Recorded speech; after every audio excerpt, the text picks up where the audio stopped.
Hey, welcome to the Runaways podcast. My name is Cody. We are back for another week, and then they have given us a gift right before we sat down to record this podcast. They said, "Here is a brand new set of cards." So that'll be great to talk about. But before we get to that, there was something more exciting, I think, in my mind, that has happened this last week. Their AGE came to the East Coast, which is pretty sweet. Both Fino and Noah got to play in AGE, so I'll let them talk a little bit about that. Unfortunately, you might have seen neither of them won the event, but Well, both of us got to leave early and get lunch while things were open. Yeah. We made the most out of Calculated. the first portion of the tournament. We really enjoyed that part of it. Okay, well, we'll start with you, Noah. Mhm. You played Syndra, I believe, Yeah. at AGE, but overall, how was your week? How was the tournament? Well, round one started off about as good as it could go. So I was like, okay, we're lit at 6 rounds. I just got to win the first four and I'm locked. Basically, the way it was 37 people, I think. So the way that the breakers were going to work is there was going to be like infinite X2s. Only like a third of them were going to make it. Um, and yeah, I just enjoyed playing Syndra. I got stun locked one round, which was very sad against Dan, not this Dan, but one of our local Dans who always is rocking the bling. He played a gold foil ship. He's playing Puffin. He played the gold foil big ship, pitching an Eye of Ophidia, opting, and then played a cold foil red pummel on it. And I was like, this is just too much wealth. It's blinding me on the table. I can't handle it. And I had a Warmongers, but like, I don't know. I don't play into Puffin that much. I was like, surely this card's good, but he just went like ship into pummel. So I don't want to, discard a different card, basically lose my turn, play Warmongers, and then he just does that again. So I discarded it, and then it kind of just spiraled away from there as he went cog in the machine and just like got his engine back going. I was like, yeah, I'm a bit foolish for that one. So yeah, I punted that game, but I was like, whatever, we'll recover. I win the other rounds against decks that are bad, and then I face another deck that's bad called Vynset. However, usually Vynset is just the right kind of bad to farm Syndra. Uh, and he was playing a build with multiple arcane cussings with Sonata Galaxias. So basically, just like never whiffed on a turn because I have no AB. So he just Galaxia for cussing, throw the big rune gate after blocking 6 or 7, just sending me to the Shadow Realm. Yeah, it was a bit sad. So then I ended up bubbling at 9th. It's funny if you look at like the AGE website, I have a 80% win rate, but I've only top 8'd 1 out of 3 tournaments. Just like, okay, have the worst luck with the breakers and stuff. But yeah, I really like those tournaments. They're it's something like mid season to look forward to when we don't have like a battle hardened or any like ProQuest RTN season, just like another item on the calendar. Sounds Sorry, fun. I was, I was looking at Vynset, and Yeah. I'm convinced. I'll talk about it later, but I might be convinced on Vynset. Moving up in my tier list. Yeah. You get to play. But Fino, Wait, you do get to play Chain? no, not even close. But Fino, you played Gravy Bones, also on stream. How did your tournament go? How was your weekend? I went 3 wins, a draw, and 2 losses. I beat, I think, the matchups that I'm not supposed to beat, but then lost to the matchups I think I'm supposed to beat. And then I drew because I'm brand new to the deck. I'm like went into that event with like maybe 10 total games of the deck. I'm very new to the Gravy Bones. And if you haven't played Gravy, he's a very complicated deck, very hard to play. There's a lot of different branching play lines from how you can play. So being new to the deck is pretty tough. I beat Syndra, Prism, and I forget what the other one was. I think it was a Victor. I drew against a Florian. That was my game on stream. I got to go back and watch that because I know I made like inf mistakes. I went to time because he like first one I'd seen all game just like randomly played a Gravekeeping on turn like 13 or something and got my Humperdinck, and I was like, oh no, I was gonna kill you with that. And I think I win if the game went one more turn because I put him to 3 in my next turn, had like 2 go agains in my hand, plus a go again attack with a bunch of guys on the board. So I just like run him over next turn, but I just need to be able to play faster. That's on me. I also lost to that Vynset, just got absolutely dumpstered. First turn of the game, I think I'm stupid nice. I open with a tipple. I go to play a give no quarter, and I have a chum and a 6-power ally in my grave, and he just inverts both of them. Oh no! I had not considered that as an interaction in the matchup, and I never got to play the game again after that. I tried playing allies one other time. He inverted me again, but it was even worse because he inverted me. He went make 3 rune chants, attack with a yellow rune gate card that destroys your arsenal. I AB3, I block 6. He then inverts the ally I was going to play that turn, kills my ally in grave that I was going to play, kills my arsenal, which was a conch, and then calls me on top of that. I was like, what is this horseshit? So yeah, that was sad times. But deck's really fun, and I'm really enjoying learning it. Right before joining the podcast, I was actually streaming my learning process with the deck, so feel free to join my YouTube. I'm going to be doing a lot more streams of how to learn Gravy Bones over the next couple of weeks of trying to show the process of learning a brand new deck. Yeah, I watched your game, like probably like an hour after you actually played it, and I was like, for the first time, I'm watching Fino not know macro. Like, you're sitting down because you're playing Florian, and I have never seen you not know a macro for a matchup before. And that was like the first time I think I've ever ran into that. And I was like, oh no, he's gonna learn so much when he watches this back. Like, you're like, because like you got some bad spots, like you got some really bad luck at the beginning of the game. That was like you had to know what mattered to navigate out of it. And then you're just like, I'm gonna pop my boots here. And I was like, no, please don't just do nothing. Do nothing is better than pop boots here. And then like, okay. I actually liked your call to the grave play where you were going to put the amulet in. Like you were sitting there thinking about putting the amulet in. And I was like, oh, that's very advanced, like a really advanced spot for this, because you get the bank the action point for basically free for later for when it actually matters. And then like you defaulted not to do that. But I thought like that idea was like really, really smart. Okay, so the boots thing, I even thought this during it, and I mentioned it literally on my stream earlier. On my Google Doc, where I'm like talking about all the things I'm trying to work on the deck, one of them is I do not have heuristics yet for when to use my Mage Master boots. And I'm doing something that I did with Prism with Halo back when I was first learning Prism, again with Mage Master boots. Just pop it, yeah. I'm just using it so I can learn when that's wrong. I'm just going to ignorantly use it the first chance that it makes any sort of sense, because I need to know when I'm punished. If I'm too conservative, I'm not going to learn anything. It's just an AGE. I don't care. Yeah. It was just an interesting spot that I haven't seen you in years. Like, it was just like years of you playing the board game deck and then knowing every game plan for everything. And I was like, oh, learning. It's a new experience.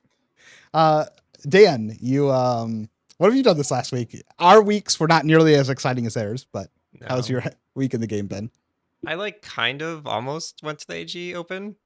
It was like Thursday or Friday, and I was like, wait, I'm free on Saturday, and I see that this event's happening. I could maybe drive like 3 hours and do this. And then I went into Google Maps, and it was like 4 hours and 45 minutes. So yeah, I threw that idea away.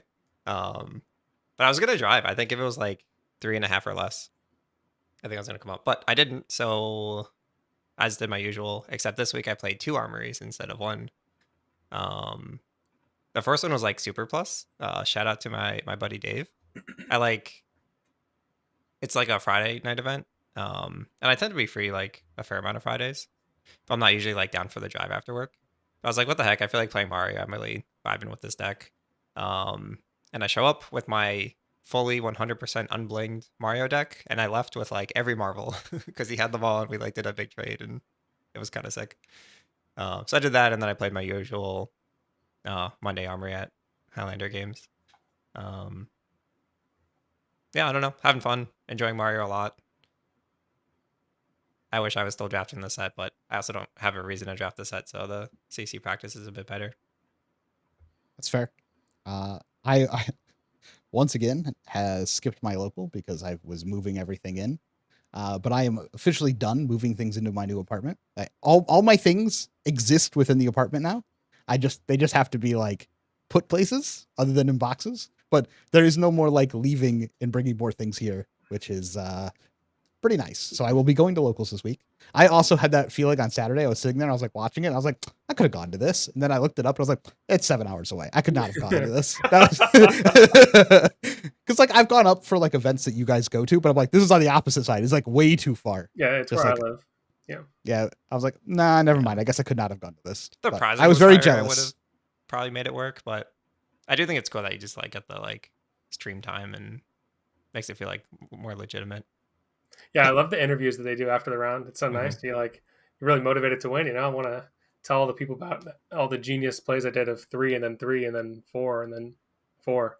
Yeah. So Puffin smart. was running amok. I liked seeing that. I'm a big Puffin fan. And then it was fun to see Connor like get smoked by Puffin and then immediately turn around and beat the Puffin back with Dio in the top 8.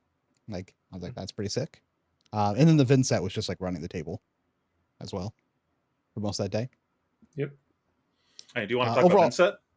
Yeah, I want to talk about it. I think Vynset's like a real deck now. Like its matchup spread, it's like slowly getting better. Like its Syndra matchup is like actually really good. And it gets to play that matchup the way that it wants to play the game, which is like blocking and then just throwing a big thing and then occasionally throwing 2 big things. And there's like literally nothing Syndra can do about it. Like the new tools don't fix that matchup for Syndra. I think that's like pretty powerful. Its ability to play in the gravy is like actually a lot stronger. Because you can run Reaping Blade if you want as well, because Reaping Blade has benefits into Verdants, so you're probably running it in that matchup already anyway. So you have that for this matchup if you want it. But the main thing is that you can invert, like what happened to you. Invert is like incredibly powerful, but it also doesn't actually struggle that much clearing allies because they're just running red Mavian skies now, so you just get the full value out of Mav, and so it's like actually not that bad to clear. With the way that the deck functions, its Florian matchups and everything else are more playable now. I think the Florian's probably the worst, but since Florian has dropped so much in playability because the deck's actually like a trash can, it's like you can actually get away with running the deck now.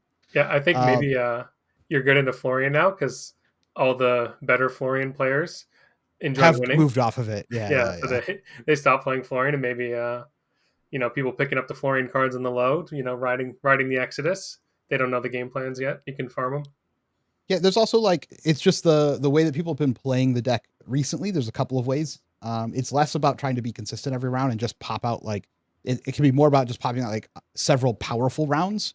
And as decks have less on hits or things to disrupt your ability to do that, that becomes a lot more powerful. And then in the matchups where efficiency matters, it can still switch over to that version where it's just like I'm going to block with several cards and then I'm just going to throw a thing until you give me cards out of your hand. Its armor suite is very good. It just seems like finally it's in a position in a meta where the deck is probably pretty real. Very hard to play correctly. I don't think I've never seen a good build of the deck yet. To be fair, like there's still so much more building, especially now that you're like, you could run the 3 inverts and everything else. There's more deep that you can go with that. But like I'm suiting it up and bringing it to my locals this week. And I haven't suited up a Vynset deck in a while. I'm like, I actually want to spend some time working on this while I'm on my off time because I'm not going to Singapore. I'm like, I actually think this deck's like in a pretty good spot and I'm going to spend some time on it. I think the build with the Galaxies and the Cussings was like pretty good because you have like you farm the decks that aren't going to play AB like Syndra, and then you also have like invert, as well as just like if you make that a part of like you set the Galaxia and you make that like a part of your big turn, kind of like a pseudo Revel. Then I think that, like one damage is going to leak through either by you forcing it with your hero power or just overwhelming damage. I think it's pretty good. Yeah, it also, the deck's being built more in ways where you can just fat deck into a lot of matchups now to have like all of the tools available to you because it's running enough attacks that is actually profitable. And especially if you switch to like a Reaping Blade in some matchups, that makes it smoother. There's also a world where if you're running more cards that work out of the Banished Zone, you could actually start looking at some like Blood Tribute type of shenanigans or some of the other off the top of the deck, essentially draw cards. That card's on my personal ban list of like, please don't ever make me put this in the deck. I'm not saying that those are going to make it, but the higher the density of actual cards that go into the Banished Zone that matter, like culling, invert, like these things that you actually do want to kind of stack in there. Those type of cards become more powerful because they allow you a way to draw those cards instead of having to use your hero ability to put them in the Banished Zone. People who know me in real life know that I like gremlining random foils when they're just like on a table. And Blood Tribute is so bad, I see 3 foils, I don't even go for it. I just leave it on the table. It's not worth it, man. There's also the 1-cost one as well. Go again, Pino. We keep cutting Pino off. Go, please. Yeah, go ahead. I see you, dude. I see. I will say also from the Gravy POV, one thing that's really annoying playing into that deck is Gravy really struggles playing good small hands. Like a lot of your good hands involve 3 to 4 cards. Your like 1 to 2 card hands are really bad. It's usually because you already have an ally in Grave or something. But if you don't already have the guy sitting there, like what are you doing? The best is a 2 card hand with Call of the Grave. And if you don't have exactly that, what are we doing? Because it's like if you want to play a conch, well, you need 3 cards to play that, or you need gold in play. Tipple, you need 3 cards. Like all these plays to like actually get your engine going involve keeping a grip. And if they just strip cards from you multiple times, it can be really hard to actually do anything. Yeah, its ability to pressure face in that matchup is real as well. On top of getting the only way to stop allies before they even like hit the table, and 2 of them at that. And you can bank the card in your banish zone if you need to as well. And then that can cause a lot of issues for how the Gravy has to play because your health is not super relevant, at least for a good portion of the game, as the Vynset player. Now I say all this, and then I spend a week playing Vynset, and I come back next week and say, I hate this deck. I'm never touching it again. That's my like, it's very, very possible. But I think on paper it seems very good, but we know how this goes.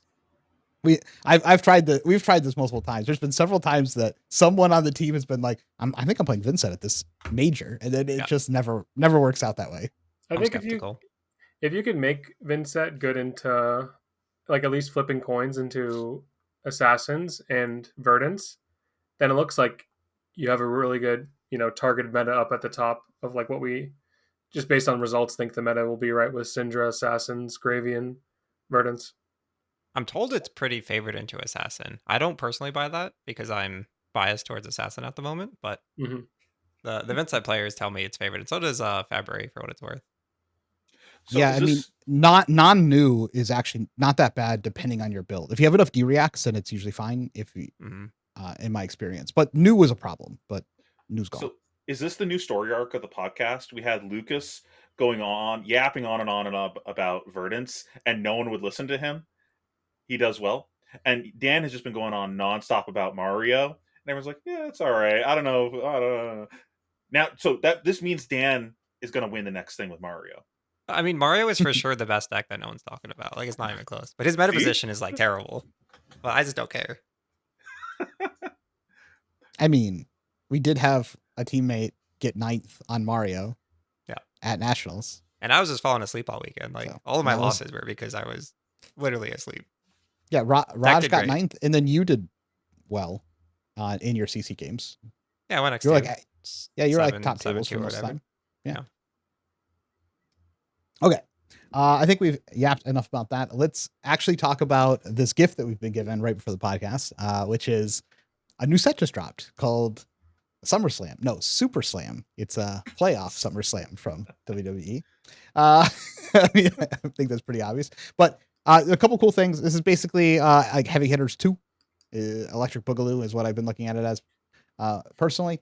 You have Guardians and you have Brutes. There's no Warriors this time. I guess they have given Warriors enough, so there's no Warriors in the set. And we kind of have like a heel versus face thing going. We have like the crowd favorites versus the bad people. And we got the first hero with 5 intellect. So I'm going to just let us kind of talk about this, but I did definitely want to mention Goldmane, the new Goldmane. I guess they'll probably all live in the same estate, I'm assuming. But this is a dwarf character, so that's pretty sweet. It's a Guardian hero. He's tiny. He's got 5 intellect, so he draws an extra card. He has 40 health. He has this problem. He has this drawback that says the base attack and defense of cards you control are halved, rounded up. His instant is cost 2, tap. The crowd boos you. Defending action cards you control get +1 block this turn. And then whenever the crowd boos you, you create a might token. So I also, as far as I'm aware, and people in the comments will 100% correct me if I'm wrong, because they're very good at that. I believe the first phase that says the base attack and defense of cards you control are halved applies to armor and weapons. Because armor and weapons are still cards that you control, and they both have the same symbol that is being shown as base attack and and block or defense. So all of that should be halved as well. So keep that in mind when talking about the hero. So we could talk about the armor first then, right? It kind of like rebuffs the typical Guardian mechanic of having a fridge. Because like now all your cards that block 2 only block for 1. I mean, that's like a pretty significant not just health loss, but also like if you're playing Intellect 5 hero, surely you want to do something with those 5 cards and like make a very powerful play. You no longer have like the fridge to prevent that from happening. But what you do have is the access to Rampart of the Ram's Head, potentially new shields too. Half Where of 0 is still 0. yeah, 0 is still 0, and then you get +1 thereafter when you pay into it, and his hero ability cost too. So seems like pretty intentional design of you want to pitch a blue on the opponent's turn to be able to extract 2 to 3 value on it, depending on how many cards you're blocking with. Yeah, it just it removes maybe the initial impression of I'm just going to run a 6 power hammer and take advantage of the extra card that way by putting it into the 6 power hammer, and you're just like, that's not going to work. That's a 3 power hammer. So we will see what else they get. Yeah, hoping. But I do think. Go ahead. I'm hoping we get a little hammer. Look at the one that he's got in the art. It just looks so cool. He's gonna get a little hammer, surely. Yeah, I'm hoping we get like a hammer with like base power 1 or something. That would be. Yeah, maybe it gets cool. like +1 per boo you get from the crowd for the turn.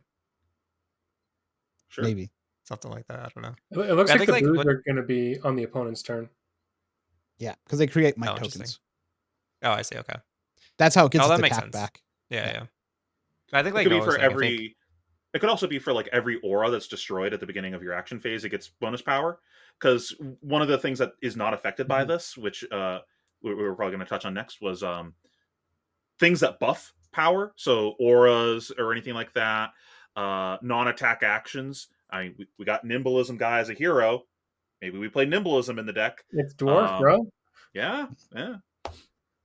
Also, life gain and other things that are just like not a stat that is hitting the combat chain, like all those types of things, those aren't affected by this. So we could see something there: damage prevention, life gain, buffs.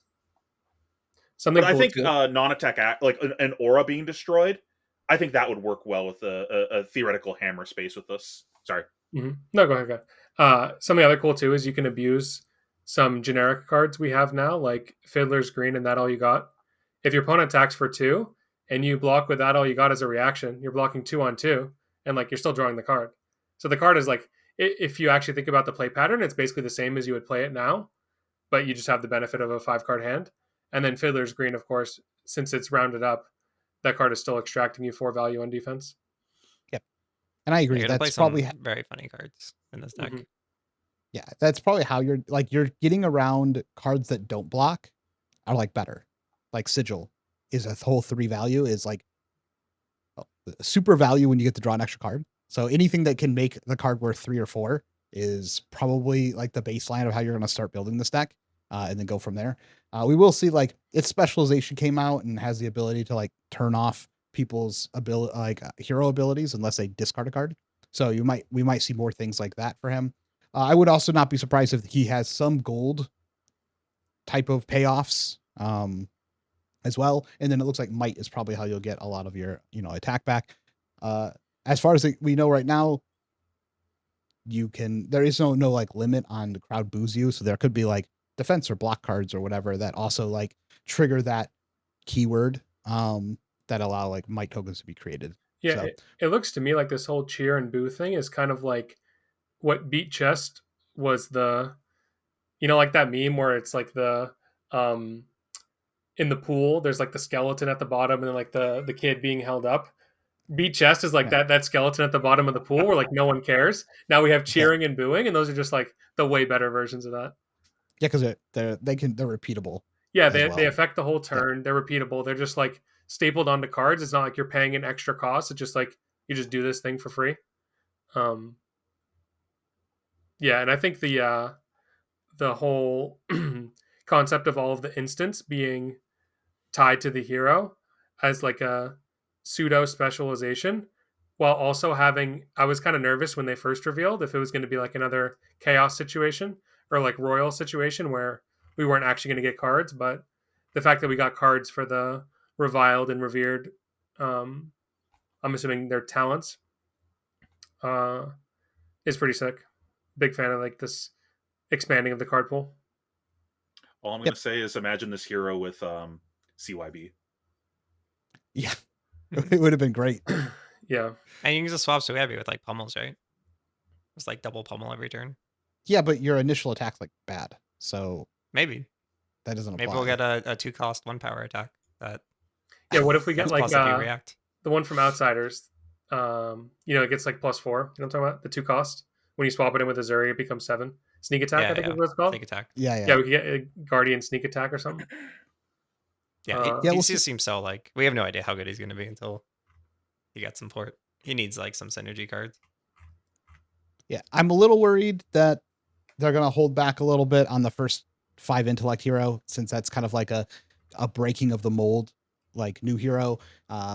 You don't quite often see with card game designers in general when they first do a big, mold breaking hero. It's usually not very good because they hold back because they don't want to, fundamentally break things in the game that they aren't aware of the downstream impacts of because they've never done it before. And then typically the second one is like incredibly powerful because they realize the first one's bad and they want to push it a little bit further. Ironically, every single time that's happened in Magic, I think it broke the game. Yeah. Artifacts broke the game. Planeswalkers broke the game. Companions broke the game. I had another one too. Vehicles Companions very much broke the game. Yeah. Vehicles broke the game, kinda broke standard. Anyways, but a lot of those are newer. But I agree. I'm just saying, in my experience in other card games, not Magic, that has typically been what I've seen. So we'll see. We'll see how much of that line they're able to ride on the first 5 intellect design hero. But I will definitely be giving it a shot. It is a dwarf hero. I would love to be able to main a dwarf hero. That'd be sweet. Yeah, the LSS made you put your money where your mouth is right away, man. Yep. I was like, hey, give me a dwarf hero. Like, okay. Immediately given dwarf. Yeah.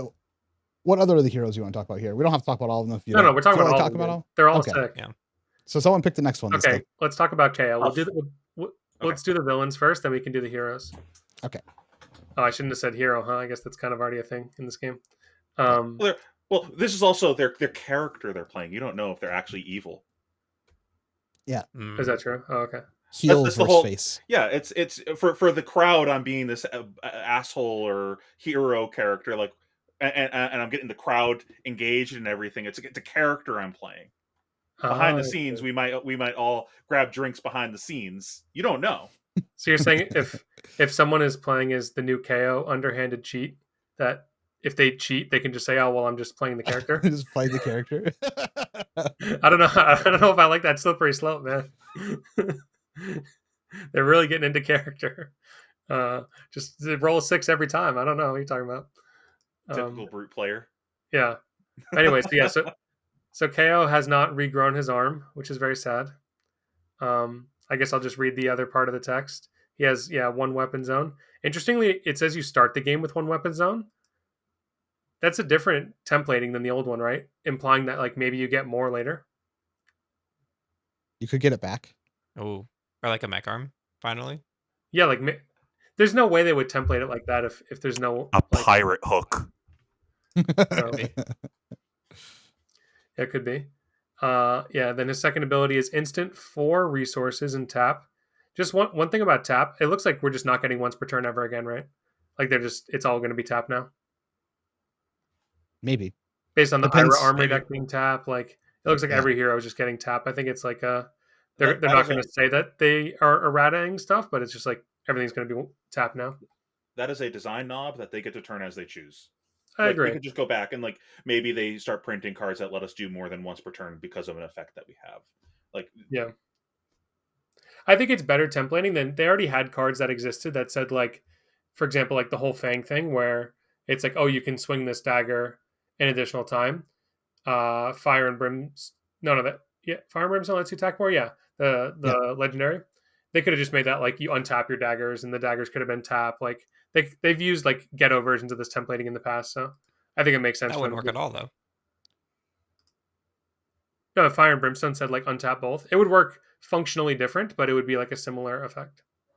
I will say I don't like tapping weapons. I don't know why. I just don't like that. Yeah, I find that I almost never do when actually playing High Seas Limited. I'm not like actually tapping my blunderbuss. I'm just like putting it up there. I don't know. Maybe I'm just No, I also exploding did not myself tap my weapon. not doing it properly, but I Oops. feel like no one actually does that. Like, No, maybe I did. I think I did maybe that. did earlier on, or remember. like if my opponent's not sure what's going on. So But there is a difference between using tap and once per turn, though. There are things that interact with tapping your opponent's guys. Yeah, and for sure. that is like now a new way that you can turn off someone's ability that you couldn't before. And also, if they ever do print ways to untap, they have to keep that in mind for everything they put tap on. So I would not expect that tap replaces once per turn. These should just be two different effects depending on what they're okay with happening in the future. Like, do they want you to be able to shut this ability off? Okay, we can put it on tap. Are they okay in the future that you might be able to untap and do this twice? Okay, we can keep this on tap. Oh, I want this one per turn and I don't want you to interact with it. Then they, print once per turn. I think Knob- also knob notably, they can turn. Yeah. and notably these are also all instant. So like the tap actually is a limiting factor. Where if it was once per turn, you'd be able to do it on both turns, like Acilio. Yeah. So I think that is like kind of relevant. Okay, I'm Mhm. glad we explored this. Let me actually tell you what Kayo does. 4 mana tap. Target attack action card you control has 6 base attack. So it modifies the base attack, so it'll keep any buffs. Like if you go, Vipox, swing for 1, you can buff it up to 6, like that Illusionist card. Phantasmify or whatever, like it resets the base attack. And then whenever, this is the more interesting part in my opinion, whenever the crowd boos you, create a Vigor token. And one of my favorite parts about Brute in general is just the cost curve of multiple 2-cost cards, where like the old KO's strat, I guess, old CC KO, not super old KO, his strat was to go like 2 into claw into 2. And then when you had an extra resource on a turn, either with using the sash, using tunic, maybe you were like breaking a gold, something like this, then you'd just be able to not rely on the third part of that sequence and just go 2 into 2. And so getting Vigor tokens in context of Mandible Claw existing as a go again enabler, I think is like really, really good. It's kind of like how they balanced KO and heavy hitters is he didn't have access to free resources. He only had access to 1 damage. Another thing is this is tricky damage. It's an instant, so you can like attack with something and then change it in blocks. Or In my opinion, that ability will be activated like 1 or 2 times per game. Like I just don't see that right as now a real that's all ability. face up. Like I don't think there's any attacks right now that you could reasonably lead with while holding 4 resources and not be clear that you're going to activate it. Well, they have shown one that's pretty like the obvious payoff for this already. I don't know if you saw the Mocking Blow. Mm-hmm. Yep. Yeah, 0 cost, attacks for 1. When it attacks, if you have more life, so like a reverse Scar for Scar, the crowd boos you. And then if you've been booed, it gets +4. So if you have the Vigor token heading into the turn, then you attack for 1. I guess hopefully you triggered the first part of the ability, so then the crowd boos you, it buffs it up to 5, and then you pitch a blue and it comes in for 10. Okay, maybe that's kind of OP. All right, maybe you will use this hero power if we get more cards. The hero power is good. Like You just need cards like that, though. Yeah. I guess. What if you What if you just like had an action point because like you're brute and you're just like that? You're gonna have extra action points with your boots every turn. Yeah. You attack with I don't know a blue snatch. Do you block 2 or 6? If you block 6, I'm just gonna use the go again to then throw a different attack at you. Well, I think the biggest thing about it actually is not really that. The biggest thing is more you never want to arsenal blue brute cards because they're all terrible. So I think it's more like you had a Vigor token floating, then you attack, you still have 1 floating, and then you just have a card in hand, and the opponent doesn't know, is this a buff, or is this like a red I'm arsenaling for next turn? I could see that like mind game being kind of real. I think this hero sucks. What? I think the Vigor token is the only good thing about this hero. Same. You don't like Mocking Blow 2-card 10? No. Dude, the I don't. 2-card You're not 10's gonna be everywhere winning now. ever? I think this hero needs a lot of heavy lifting in new cards to make anything that's printed on here functional. compared to like just running previous KO. Like you have to remember, like now you have to care about 6 power stuff, so you have to build your deck in that way now. Like you didn't have to before. You still only have 1 weapon, which is relevant. The pool kind of sucks. Being able to pay 4 is just like not a thing you get to do that often. What are you putting in your deck that just like doesn't have base 6? So now this wants you to run cards that aren't base 6, so you can't run the stuff that cares about it being 6 without having to pay this cost. This is like, this card's like this hero's garbage. Like it needs some really heavy lifting in the new cards pool to make this remotely a playable deck, in my mind. Oh no. He probably gets a new claw though, right? No, they don't give any nice things. Maybe. We don't know. I'm just saying he can be good, but he needs really heavy lifting in the new cards to do it, because the old cards are like the opposite of how you would want to play the deck, because now you're just taking all these extra risks, and I don't see any payoff for running this hero. Like, how do you you're get taking the all these again? risks. You got to get booed. You can't self-boo. This is one of the only people who like, they don't self-boo. You self-boo all the time. What do you mean? You play Mocking Blow, the crowd boos you. That's where it's 2-card 10. You look at the construction of your deck and then boo yourself for bringing it to the there you go. No. There it is. It has to be the crowd. You can't boo yourself. Yeah, I'm with Cody. I think he looks like very, very unplayable until we see you got cards. Cheater's Charm. It's instant crowd boos you, and you deal 2 damage to them. It's basically Codex of Blood Rot. Sure. That's kind of OP. Is it though? How's that Codex of Blood Rot? I'm just saying all your 2 for 6 go again cards aren't real. Like, you can't put them in this deck. Because you deal 2, and you're then getting 3 value?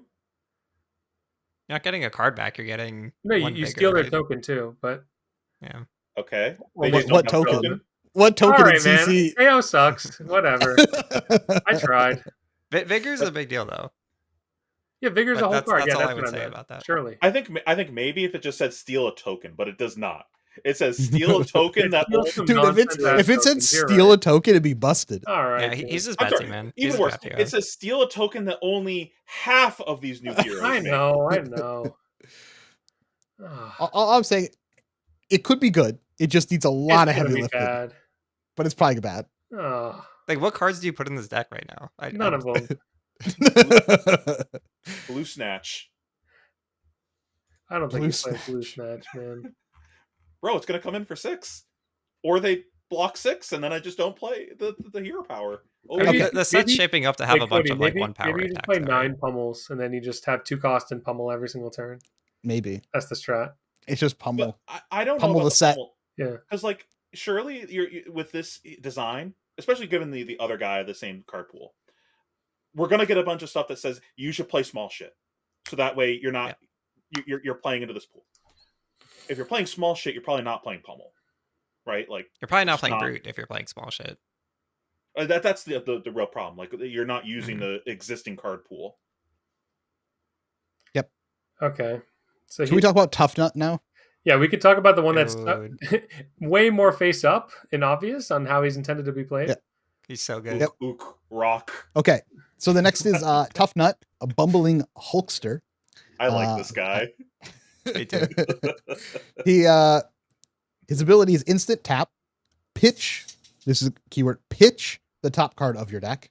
If it's 6 or more attack, the crowd cheers you. Whenever the crowd cheers you, create a toughness token. We currently do not know what a toughness token is. Another key aspect, it has 3 intellect, 40 health. It is a revered brute hero. So it essentially has 4 cards. It's just one is always pitched from the top of your deck, and then you'll only draw your 3 cards. My assumption plus 6 is whatever. My assumption is the toughness is like +1 defense to first thing you block with or something. Like that's what I was thinking. What number on a card have we not made a token for you? That's what I was thinking. But when we get into confidence, I feel like confidence and toughness have to like be counterparts somehow, and we already have might tokens. So the only thing I'll say is that the last time we saw toughness really mentioned was a block card from Heavy Hitters, and that was the one that like healed you for 1, I believe. Was it not? None of us are going to verify. I don't know, that's your favorite. We'll just blindly trust. That sounds accurate to me. That's your favorite set. You should know. I can picture the card. I can picture the card. I might be wrong though, just on the name because I don't remember names. I don't so. feel like it But had tough in the name, but I thought it did, but it might not. But I just think it's possible that toughness heals you for 1. I think it's possible it does that. Or I think if it just made block more, it would be boring. But it also just might be meat something. Hefty meat or something. I don't know. Hefty something. I looked up For the- toughness on February and I don't see anything. yeah, it's wall of meat. Yeah, I think it's muscle. meat related. No, wait, no, that's not it. Might be. No, it might be wall of meat. It might be something else. Okay, so might be anyways, misremembering. Cody's Anyway. picking up cards. Yeah. Yep, I'm just making up cards. It existed. There is a block card that heals you, but it might not have toughness in the name. Just getting gaslit out here. So we're rocking. Yeah, this Yeah, guy we're just rocking. swings rock. Ironically, the one that's not a rock and roll musician is the one rocking. Everyone's already solved this hero. It's just run 60 blue block 3 cards and play rock. Ooh, rock. What's kind of cool too is So good. in an emergency into like a wizard, you could use this on their turn and have like actually 4 intellect to stop arcane. True. I love his charm. He just looks like such a goober. You can really play any blues with Go again, right? You don't have to block them. Yeah, I Also, wonder you can get them out of actually your if- hand. I wonder if the crowd cheering you, if toughness ends up being something interacting on their turn, then how real actually using this on their turn would be. That's why I think I it's do- defensive. Because, like, in my mind, when I think of toughness, I'm thinking of, like, tough hardy, like I'm going to block. Yeah. Wait, is that the name of the card? Hardy? Hardy? Hardy? It might be Hardy. That might be where it's coming from. That makes sense. Yeah, it would be a hardy token if it heals. Yeah. Yeah, hardy block, that's the one. Hardy block is the one that I was thinking of. Well done. Synonyms. Mhm. I don't know. I think this hero might actually be good. Like it potentially is potential. good. You Yeah, also- potential. Intellect's always kind of weird. we have but- a sick like cheer payoff too, right? With the crowd goes wild. If you've been cheered, it costs 3 less to play. Mhm. It's like if you're not just going rock smash, you have like also this 0 for 6 at yellow that blocks 3. It seems like a very strong rate. How much does rock cost? 3? 3, yeah. 3. Rock, you got to go blue style. Yeah, I don't. Or tunic. I will Yeah. say this. I don't really believe in the rock deck. I think it's funny, but I don't believe in it. But besides take rock out of it and play a real deck, I think like potential. Like it could just be like all blues and yellows and tunic, and you Yeah. only flip off the top one. I guess you just always flip off the top, but you only lean on the rock when you have tunic up, so it's guaranteed. Yeah, or you just like have if you have a red, it's like a Sigil of Solace or something where you can like cast it in your hand, and I guess you don't want to throw away 7 damage though, huh? That seems pretty Yeah. foolish. that's the issue. Yeah. I think you'll probably play a real deck here at in some form, but maybe you have I don't know, It's just we'll weird see. though, right? Like you have to get value out of this pitch ability to be a real deck. So if like Yeah. you have reds, and that's like kind of, I don't know what you're ever doing with one pitch in a brute. Depends what toughness means. We don't know. We just don't have enough information. true. It's just like I haven't written this hero off. I look at this and I say there's potential here. We'll see what else they come out with. It's not like Kayo. I look at this, I'm like, this needs a lot of work. I'm like, this just needs to be a deck. You also right? just like are gonna take damage into a lot of decks. Like Marlin sends 13 overpower. You got 3 cards, bro. What are you doing?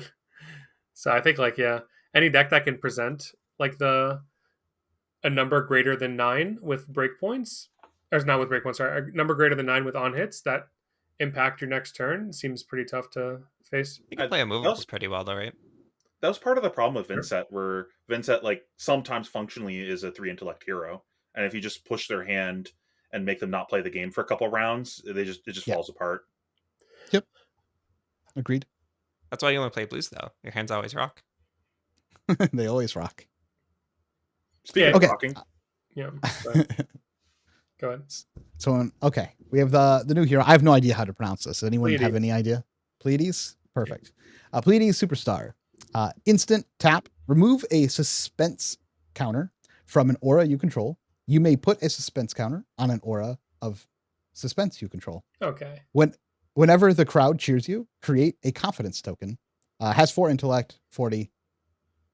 This is a revered guardian hero. This hero looks cool to me, personally. Okay. My guess is the confidence token has something to do with like when you take a specific game action, like maybe hitting your opponent or something like that. Like you do something that is not guaranteed to happen. Yeah. The confidence token gives you value. So you can like maybe put counters on the confidence tokens to kind of hold them there. And then when you know you're going to connect or whatever, you then activate the thing to remove the counter from it because you know now I'm going to do the thing. I'm pretty sold that these suspense tokens counters just like stop an aura from blowing up is kind of how I feel they probably work. Like you probably have like a suspense aura that lets you like tap it, move a counter to an aura, and then like that aura doesn't blow up the next turn. It's like And so boom grenades or something. yeah, well, a lot of the guardian auras are like next turn this dies, get the effect. Yeah. But if you could like put one out and then keep it around an extra round so you can get another one out, so you can like actually combine them together to like set up a big aura turn, which kind of in my mind fits with like suspense because you're like holding these auras until they're all going to pop at the same time to do something big. That's kind of how this hero feels to me. If that's at all how this hero plays, that could be super fun and super cool to me. Like that seems sweet. So the confidence to me, because it's named confidence, makes me think it's something along the lines of like wager, where it's like I'm confident this is happening. So like you by putting the counters on it, you're sandbagging it for when you're not confident you're going to get the effect. And now that you know you're going to do it, you use the hero power to remove it and like no, this is the turn I'm doing the thing. I kind of hope they don't do that. I mean, they can do something similar, right? But the fact that her ability creates a confidence token, I always hated the whole gimmick of like when you play Prism in LL and you have like spectral shields. Sometimes you have like a number of spectral shields, then you put a die, and then sometimes you have a shield that like got some shimmers pluses, and you also put a die, and it's just like confusing tactically to play. Maybe I'm the one head, but like I kind of don't like the idea of having like a stack of confidence tokens that are like these things that you're also putting counters on. Well, you probably don't based on a stack of them. Well, it says whenever the crowd cheers, you create a confidence token. So that's like every time you get cheered, you keep making them. And if you're saying it's something you bank for later, you're probably going to have more than one. Well, like it could just say it enters with a suspense counter on it and remove a suspense counter at the beginning of the action phase. And then you're using the hero power to keep it around on purpose. But how many of those can you realistically do that with? It's the hyperdriver thing with Max. Like you can't actually keep like a million of these around. But what you're saying makes no sense. Like the hero power removes one to place one. So it's like if it removes naturally at the start of your turn, then the hero power would have no text. Because you have to remove one to place one, right? And then if it's also going away, like if you're bleeding them out every turn, then you won't have any to remove to place. I'm pretty sure the suspense counters from auras will just be like from things you're hard casting, because her Thespian Charm super rare card lets you bounce a permanent back to your hand. So I'm assuming there'll be things that like stay around, maybe have an ETB effect as well as like an effect if they have suspense counters. And like her hero power will be like well, the suspense counter will move from thing to thing. Maybe there's an aura that's like the card we have in Warrior that like gives your swords +1. Iron Song, some Dory, Iron Song Pride, thank you. I'm the best with names. Yeah, maybe it's like one of those where like that one gives your sword plus. She could have something that like gives your weapon plus as an aura of suspense, or gives your attack action plus, or like gives certain types of cards plus. Guardian also has those auras that are like while this is out, X thing happens, right? Like that's like the Stonewall ones. Have, like, so like while this is out, your cards that you block with have additional block, and then you can like bounce it back to your hand, or you could like if the suspend tokens actually like make it not blow up the next turn, you could then have that out for an extra turn and then pop it back to your hand and put it back down and et cetera, like keep it around for longer. It's cool to see something lean very heavily into Guardian auras because they've been slowly printing more and more and more and more Guardian auras, and it's like getting to a point where there has to eventually be a good Guardian aura type deck out there, and then we might finally get the hero for that, which I think is cool. It's the 5 intellect one. Yeah. Maybe it might actually be the 5 intellect one. You might not be wrong. Yeah. We don't have any like real unlimited resource sink cards, right? We have like fire breathing and stuff. Fire breathing, okay. Yeah, fire breathing could be cool actually, right? Because it has low base power. And the other one, exude confidence. Yeah, exude seems a little bit worse though.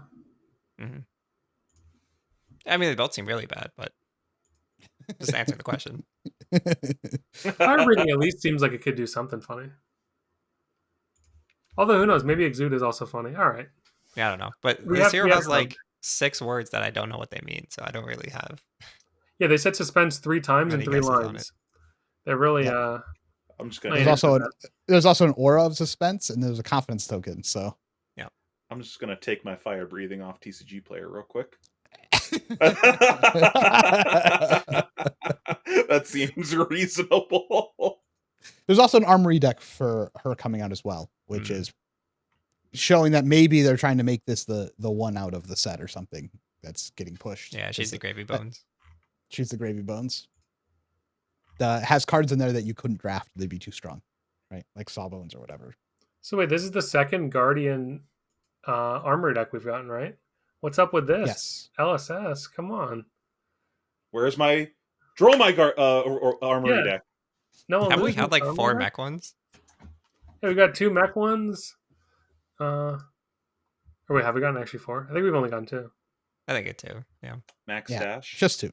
Max Stash. I'm waiting for that puffin one. It's gonna happen. Then we'll have 2 Ranger ones.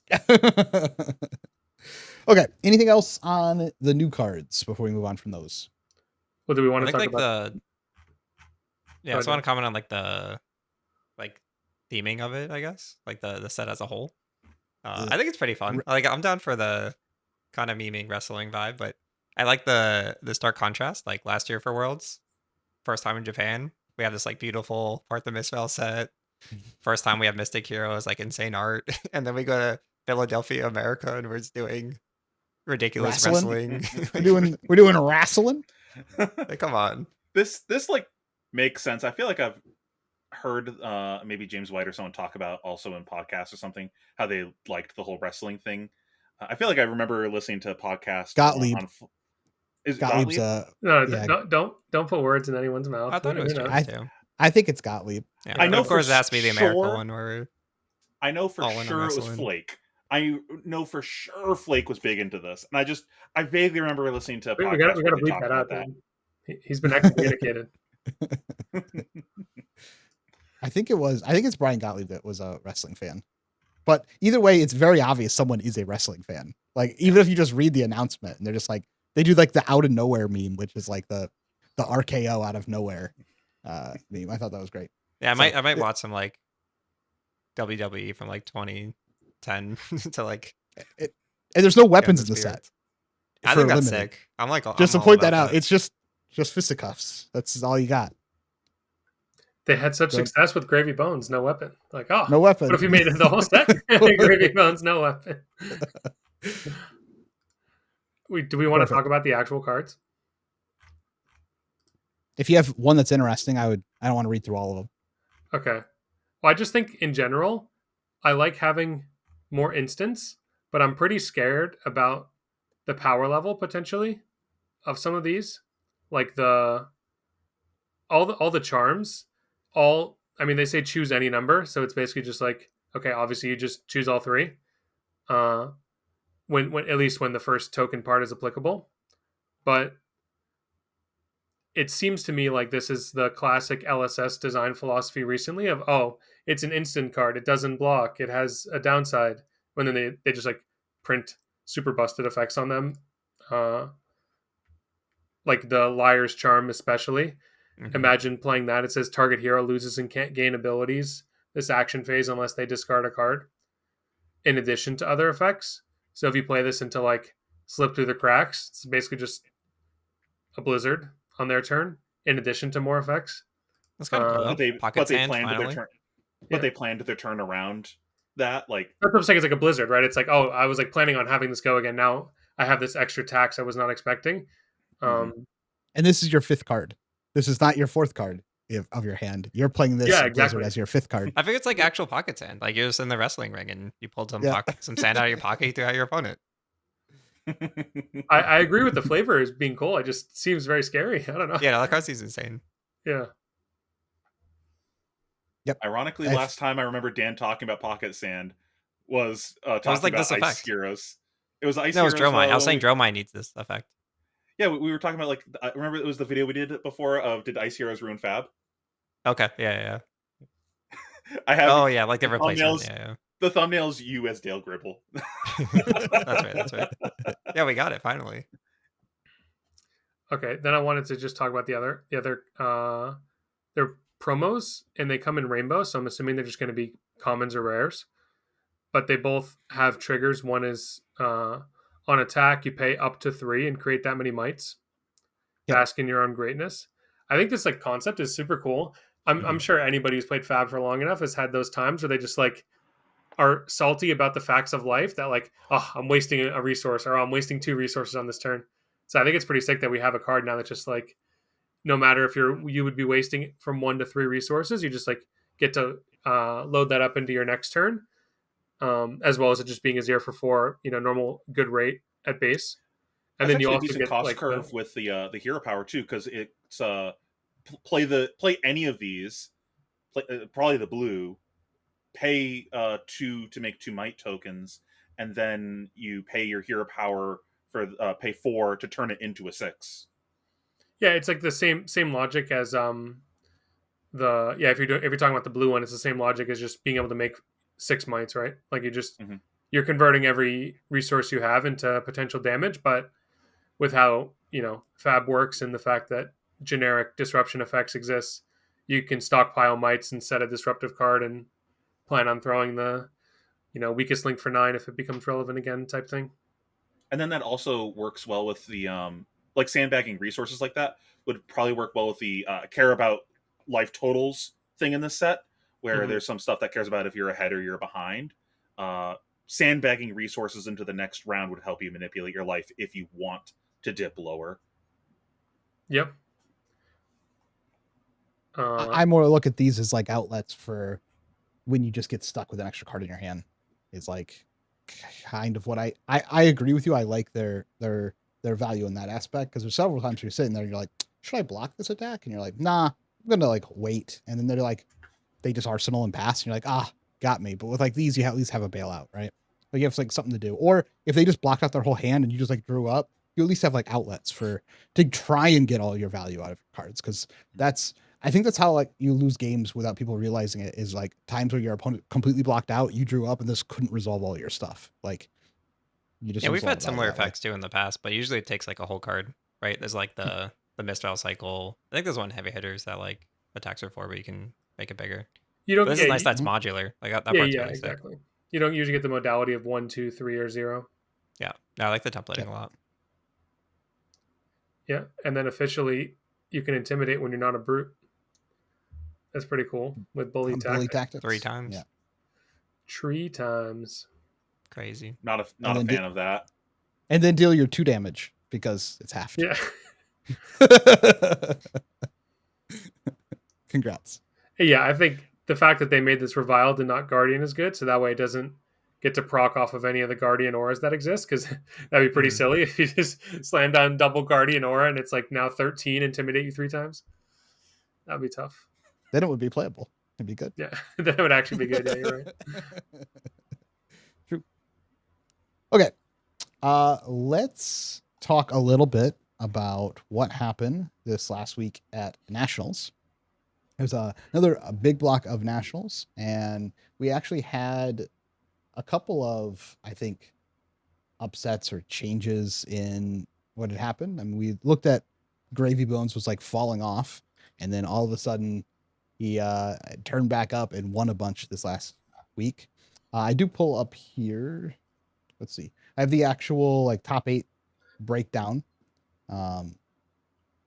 but I just wanted to, instead of like running through, I think all of it. What are your like initial thoughts looking at kind of what had happened over the last week? Kind of we had an inverse. Syndra went down 1-1, Gravy went up 1-4. Is this just kind of luck of the draw? Are Gravy's getting better? Is Syndra not as good? Slippy came through also 1-4. That makes sense. Gravy had a target on his back, and then now people had more time to work with the deck to figure out how to beat that target on their back. Yeah, I think it makes perfect sense. Like, exactly that. Gravy adjusted, got better. Syndra matchup's not actually that bad. Syndra's not that good of a deck. So, like, the kind of free wins it was getting are minimized through, like, practice and deck building. I think I kind of called it last week when we were discussing. I forget. Noah was, like, explaining either the current meta or, like, the issues with the meta. And I was like, just play Assassin. That's, like, perfect into all these things. And Yeah, I know. You owned me. here we see. Yeah. You're the Oracle. Even like privately, I was telling people, like, I'm pretty confident all these Syndras are going to switch to Slippy by the end of Nat season.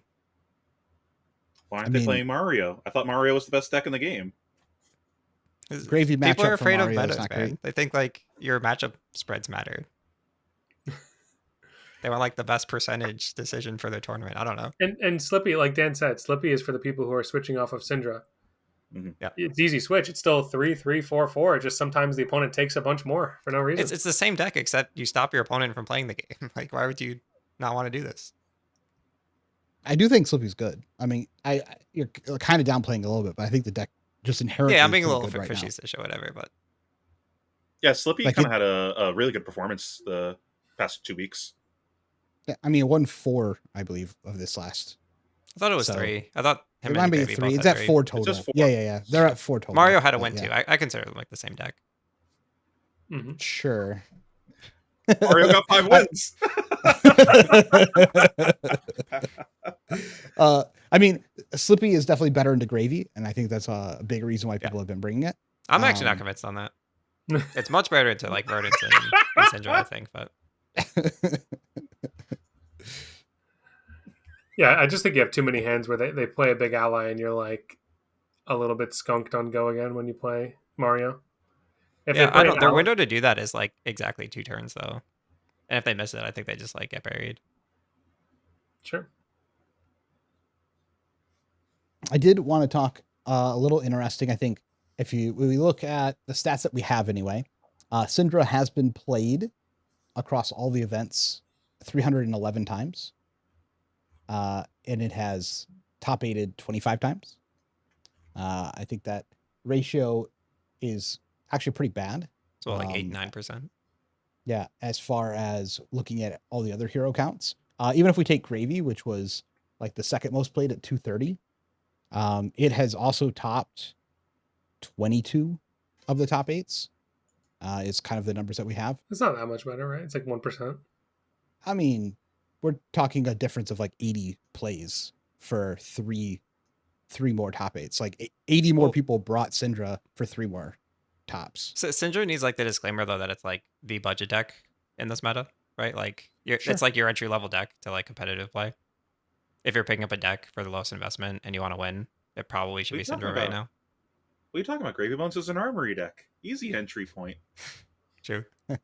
Gravy, quite expensive to be fair. I think Verdance is still killing it though. Like Verdance, 197 plays with 26 top 8s is very, very good. Yeah. As far as some of the most played goes as well. Azalea is absolutely terrible. Stat wise here. I mean, Azalea's been played 205 times for 11 tops. Like that is one of the worst ratios. I don't think Azalea is probably leaving. I mean, that's not like surprising though, right? We kind of had the same thinking with Zen of like, oh yeah, of course he'll leave, forgetting that like you still have to win tournaments, you know? Yeah. True. Winning tournaments is hard. What are the assassin numbers? I mean, I was going to say, for an example, Slippy has been played half as many times as Azalea with the same number of tops. Yeah. To show you how poor Azalea has actually been doing at these events across the whole. You think it's mean, evil, true, false, etc.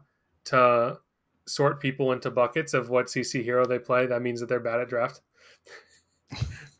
I mean, talked Oh, I about see. like, Yeah, like yeah. maybe Only just I do think familiar- the pilot is like the most important factor though in Well, these I'm like, statistics. yeah, that's what I'm saying. It's not all memes. That's what Like you're saying. a Yeah. lot of these tournaments are 6 and 6, or even like 3 CC, 6 draft. It's like, how much did the Azalea matter in their conversion rate?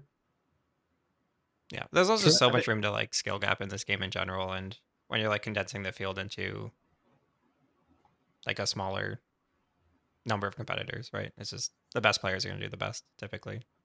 Yeah, I think once you That's start hard. getting too granular, the stats aren't real. But I think when you take like a pretty holistic look at like the conversion rate for the top several best decks, you're Mhm. seeing, you know, things happening consistently over Yeah, the- patterns the, matter for the sure. course. Mhm. I think once you get in the actual top 8 games, they probably don't matter as much stat wise of like what deck won. I don't think the deck that won is really a real stat. Yeah, Because but like, what's the smallest field we see for these? Is it like 32? Because like those There's top eights going- matter way less than like, I don't know, a 96 person one, right? Sure. Here we go. Gonna get canceled on Twitter again. Dan saying other people. Yeah, here we go. Now Oh my it's god, Dan. you're gonna twist my words. No, I mean like statistically, 8 out of 32 is a lot. Bro, they don't care about USA. science. USA. That's not what I'm saying. Also, can I Not- say, how is UK from that Twitter thread? How is UK, or I'm sorry, like Europe or whatever they said? Everything that's vaguely Europe, North America is just America. Canada is a separate thing. We do not include these together. They are a separate thing. I think it's funny. I think when you put it, I understand what you're saying, but when you just kind of Mhm. aggregate all of them together, it Yeah. kind of makes up for that. Some of them are going to be small, but I think we can easily see that Syndra is the most played. Its conversion is around what you would expect for the most played deck. That's typically where they're at. It's not, but it's not so high that you think the deck is actually strong. It's just like Mhm. the most played, so it's topping the most, and it has some good matchups in the meta. That makes Kinda- sense. Kind of like Aurora. Yep. But Aurora eventually became the best deck, right? But I agree with what you're talking. Like a year ago, Aurora before London. Didn't the data London show cycle. that Aurora was at a play rate that wasn't proportionate to how well it was actually doing? Didn't they talk about that during like one of the dev talk things? Yeah, I think that was before the London run, though. I think that's before the Armory came out. No, That was this- after. this They were was saying after. like This Florian after. was doing better. Yeah, it was during the PQ Mm. season when she was like getting to LL. I'm pretty sure this dev talk was right after she rotated. I'd have to go relook at the numbers. That might be. I think it was like Kayo and Florian were like way outperforming her. It was the whole Percentage conversation of wise. like Sure. her popularity was way bigger than we expected, even though we knew she was going to be popular. That whole conversation.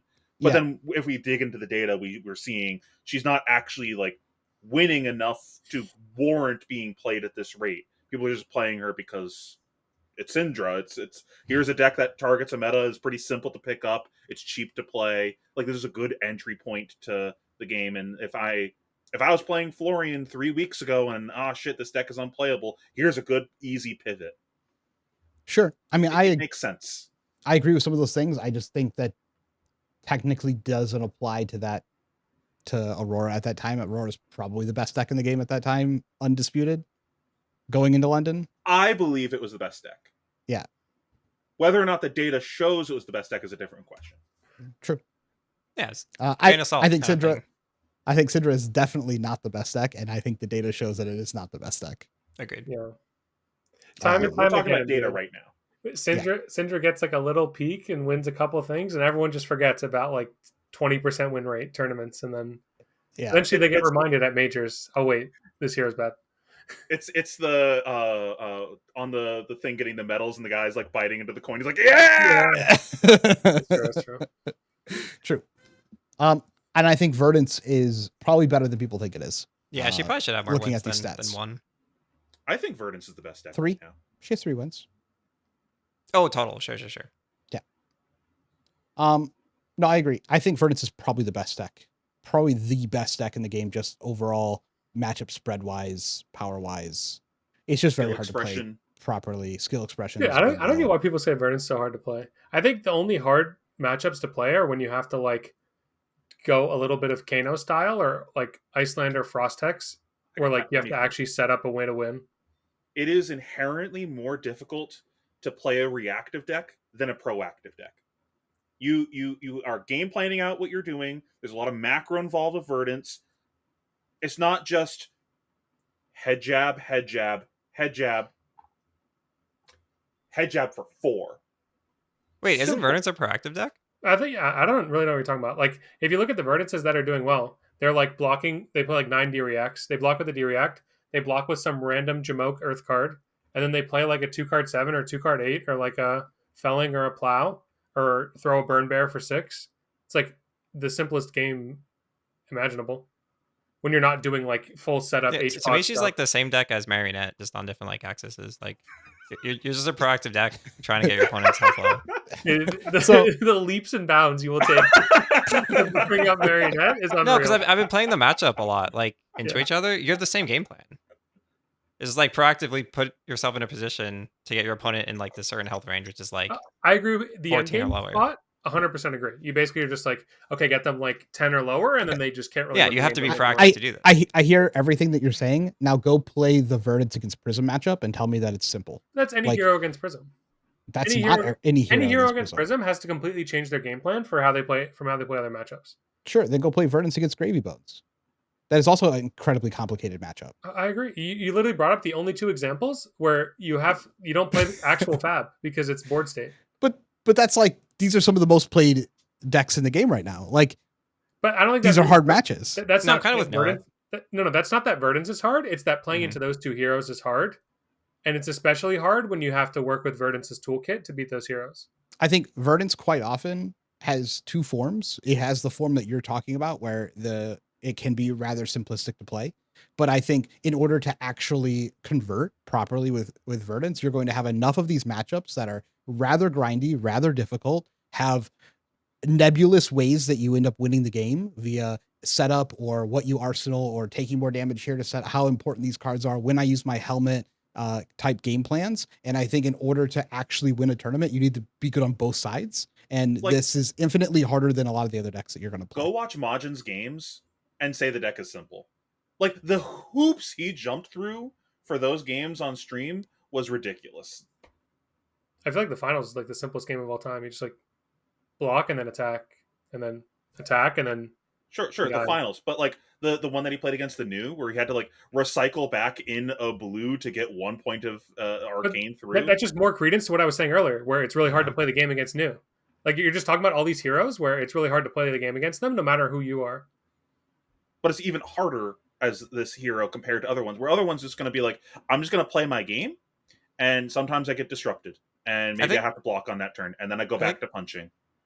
Yeah, I think the point trying to be made is that she has very specific resources that you have to manage appropriately, and that adds some challenge to playing the deck when you're facing. Yeah, but the difference is when you do that, you can now play into all of these hard all these matchups. Right. Like, the benefit of being able to do this in all of these matchups that are already hard is that your matchup spread becomes great. It's just hard to be able to do it against everything. Like, people can like do mastery versus playing the deck, right? Correct. Yeah, I think it's hard. If you master it, I think you get a lot of payoff with this deck, and I think it's a hard deck to play at the highest level consistently to get all of the points out of it. Okay. Wait, one person played Olympia. Mm-hmm. Huh?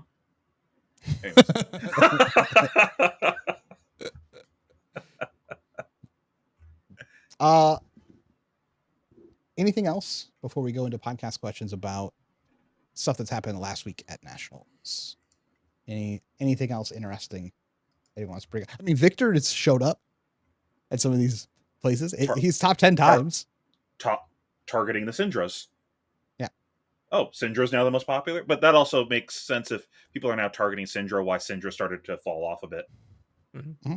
Victor's also a really hard deck to play too, because you have to know that when you put the test of strength on the combat chain, you have to put the 8 power attack on the top of your deck at the same time.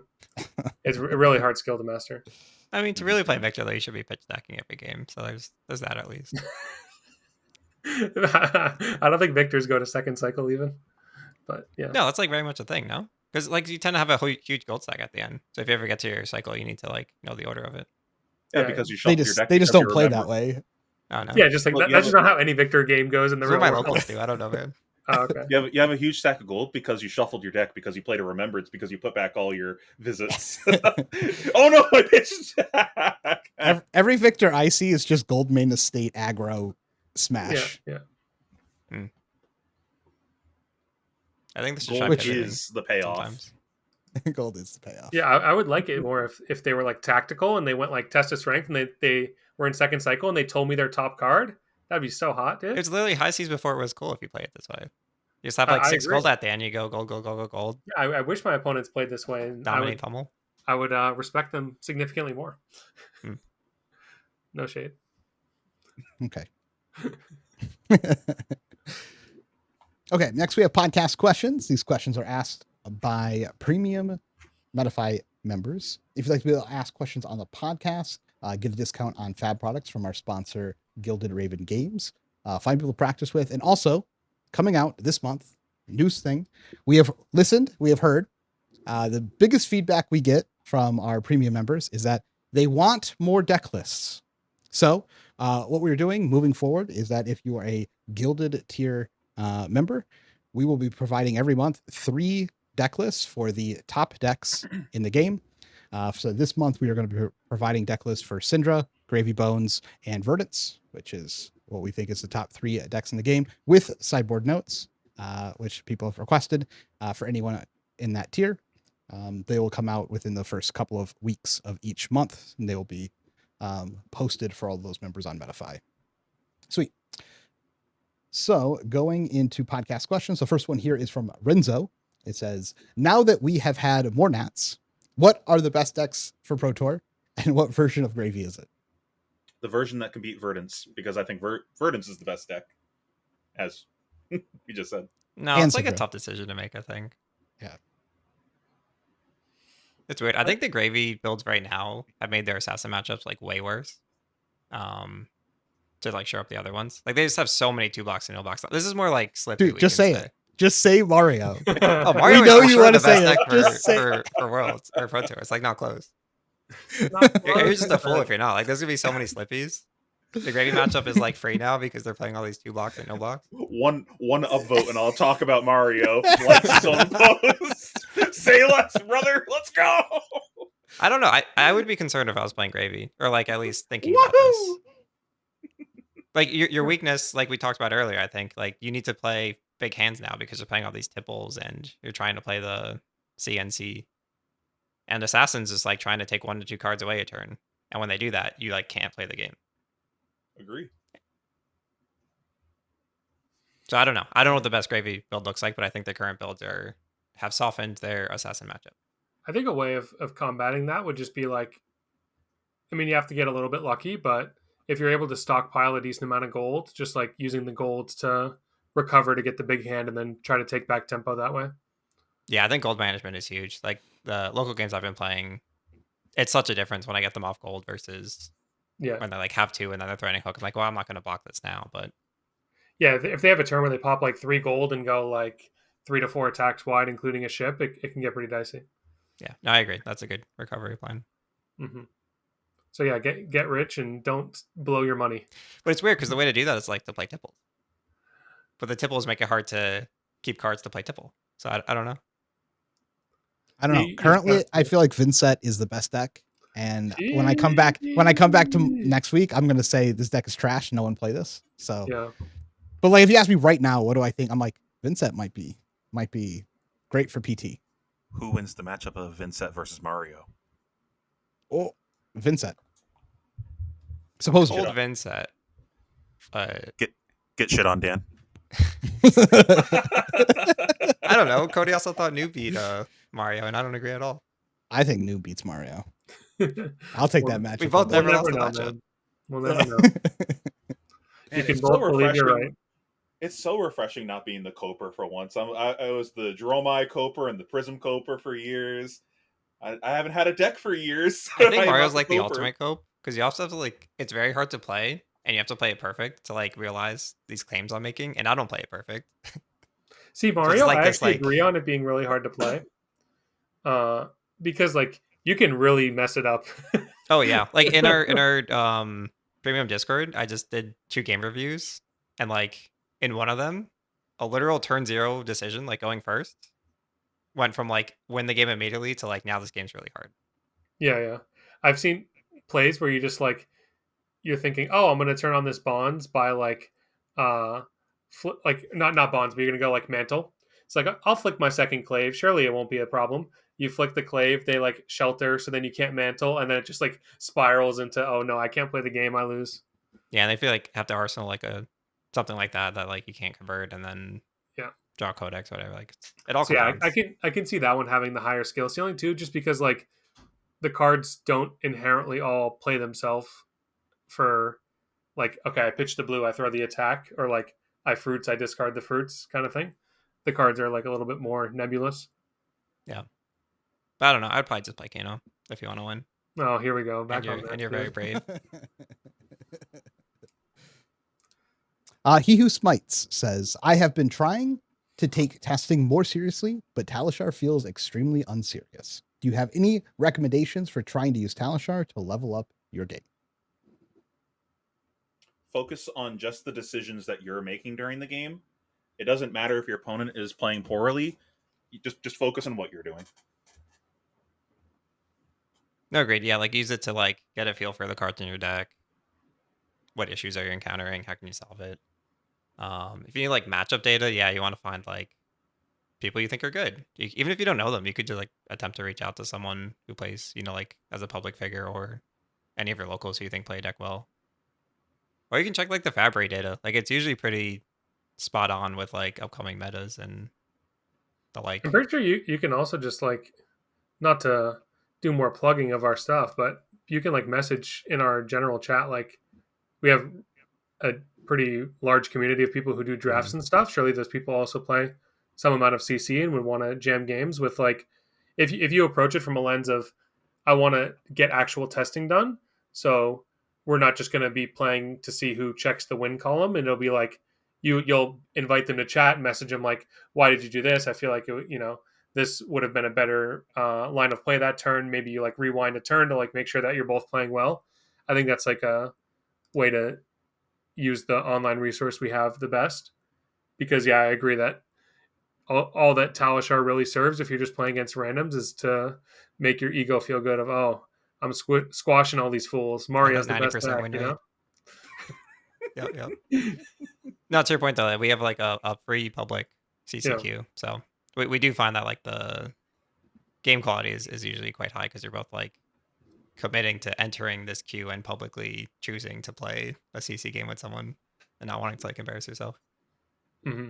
Yeah, from the perspective, it's like a self-filtering thing too. Like if you are in this Discord, if you're in that queue, you have to be some level of enfranchised in the game to be there. So it kind of self-filters out a lot of just random shitters. Yeah, and when the bot's working, you have like an elo system. So after the game, you can see like how high up the ladder they are at the current time to kind of judge the quality of the game.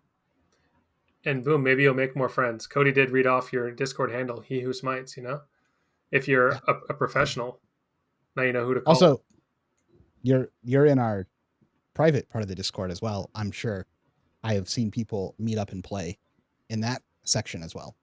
So, because most people in there are also trying to take the game at a more serious level.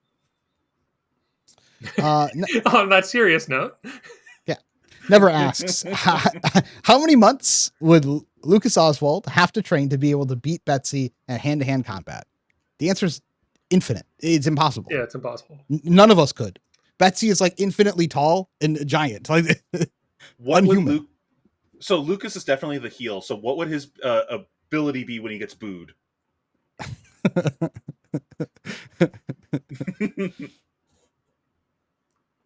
I have no idea. Well, we'll see what confidence tokens do, because it should probably be a confidence token. True. For Lucas, that's true. Yeah. Infinite confidence, no matter what happens. No matter the actual, what actually occurred, infinite confidence. Yeah. So I guess when you're booed, you make a confidence token. There you go. Yeah. He combines both. MV Without Talent asks, a friend of mine came with the idea of an elemental assassin with essence of ice. You give them frostbites, so when they have to pay for D reacts when you play attack reacts. This is nightmare fuel. can you think of any other disgusting combinations that you would love/hate to see? Almost anything with ice. You just like add ice to it and it gets infinitely scarier. Isn't that just Lexi? Ice Lexi? Kinda. I think Ice Assassin would be pretty gross. To be Yeah, fair. it's pretty similar to Ice Lexi if you're like flipping over your ice card at the start of the turn, right? That was like the whole gimmick of the deck. Yeah. Yeah, I think Shadow Ninja too. Just like action points plus free cards is Shadow Mech. kind of unfair. Oh, Yeah, I think Ice. Yes, and Yeah, please. Shadow Mech's pretty good. Shadow Mech's pretty crazy. Boost and plug that on Shadow- the same card. Wait. Shadow Mech Romancer. Necromancer. No matter where the cards are going, they're coming back to your face. They're coming back. I think that would be fine. That class, Yeah, I agree. Mario could probably beat it. yeah, that class would be so Probably. good. I That's think not like, what I was saying though. yeah, it would like I don't give think the Shadow opponent Necromancer would be 5 that an hour. broken. Like, No, not Necromancer. Mech Romancer. Oh, I see. Shadow Necromancer. Yeah. I missed that You- part. you- I get it now. You boost your zombies and then play your zombies from Banish. Yeah, that seems It'd good. be pretty crazy too if they gave a hero the ability to have both ice, lightning, and earth all in the same deck too. That also sounds like nightmare fuel. Hmm. No, they'd have to pitch stack it. Mm. Oh, true. What about Dromai, but all of your cards were blue and yellow instead, and you didn't have Phantasm? Yeah, like Mystic Dromai or something. That'd be Yeah, sick. that'd be pretty Oh, I good. forgot about Mystic. Yeah, who needs to traverse? needs a traverse. Hmm. Mystic I mean, Ninja, maybe? That could be yeah. broken. Anything with light just makes it worse though. Yeah, there's nothing good from light. Colton asks, theoretically, what is the percentage of success between good deck building and good piloting? So this answer changes if you're entering a tournament with a deck you built yourself. If you're entering a tournament with something you net decked, it's 100% piloting. The deck was completely irrelevant. But I think in general, what Dan said earlier in the podcast, that the pilot probably matters more than deck building as long as the deck is up to a certain standard of not being terrible. I think like the deck building kind of plateaus at one point where you can get like small edges, whereas this skill ceiling extends into the heavens. Yeah, more important to play the deck well than to like find the cheat code for the format. But your deck just has to be good. Like you can't not have a good deck. The FAB card pool is just like so small, and the fact that you draw 4 new cards every turn means your like deck building, I think, is not as big in terms of seeing some specific card that breaks the game, because like your opponent can just plan for that card most of the time, unless it's like, you know, some legendary card. Most of the time you can like plan for when I'm playing against a hero that can play D-Reacts, I just like know they have some amount of D-Reacts. If you put in 1 Fate Foreseen, it's like not going to change that much in your Verdant stack of the 10th D-React versus 9. But yeah, just like being able to play matters more. Good example of this. Correct me if I'm wrong. I believe this is the case. I don't remember her name, but second place at Worlds last year. Wasn't she just like a hand at that Aurora deck right before that event, basically? As far as I'm aware. Yeah. Like clearly her input on the deck building was not an important factor of her getting second place there. I don't think that's how you You could take I don't that think too that's much. how you would look at it, because like someone built the deck, so is the deck good or not? It's not relevant That's to who Yeah, built it. It's if the deck is definitely built well or not. Yeah, you could interpret it as the deck also carried. So I don't know that that's like, yeah. My point is this. I think currently in the life cycle of this game, deck building is not a bigger edge than play skill. We might eventually get to a point where play skill gets capped to a point. Obviously, if you're going to take play skill, you have to also think like tournament luck. So if you want to combine those together into the same side of the coin, it's like what actually happened at the tournament versus the way you built your deck. I think you definitely get edges from your deck being built, but most decks that win tournaments are terrible and are like poorly built. and are actually just really like bad builds of the deck because it's just not relevant. Like it just doesn't matter. The pilots are piloting great, and they're also running well at the tournament, and that's infinitely right now in the game cycle way more important than actually having a correct and great deck build. The great deck build can get you to a certain point, but at this point, that edge isn't needed to win the tournament.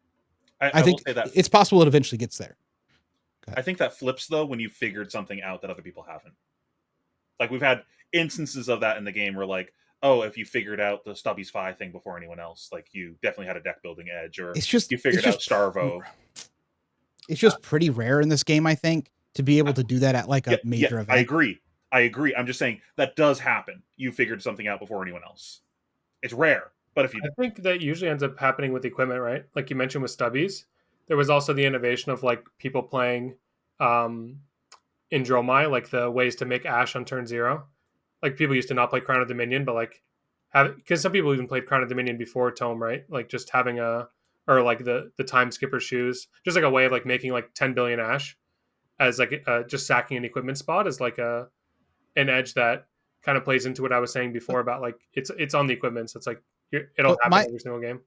My point is we don't normally see that being the decks that win. The decks that win are just like generic copy and paste bad builds that have like almost nothing good in them. That's my point. The deck build is completely irrelevant. All of these like cool tech like things that have been changed into decks that give them better edges, we find out after the tournament and we're like, oh yeah, that's a really cool thing someone did that had decent success, but they don't win the event. Like, in the case of exactly the time skipper boots, that literally won that event. Which event? It was one of the callings. I believe it was Nick Butcher that won. Was it Butcher that won? Yeah, that was the one who wins all the tournaments. He's nice. He's good at deck building. I got you, buddy. Sure. I'm not saying it never happens. I'm simply saying like that is not the case normally. Like go look at Pro Tours. Go look at every Pro Tour. Look at like LA, right? Like we had 2 Hatchatories top 8, and I think they both like they were both should have been playing Dawnblade, and they just weren't. Correct.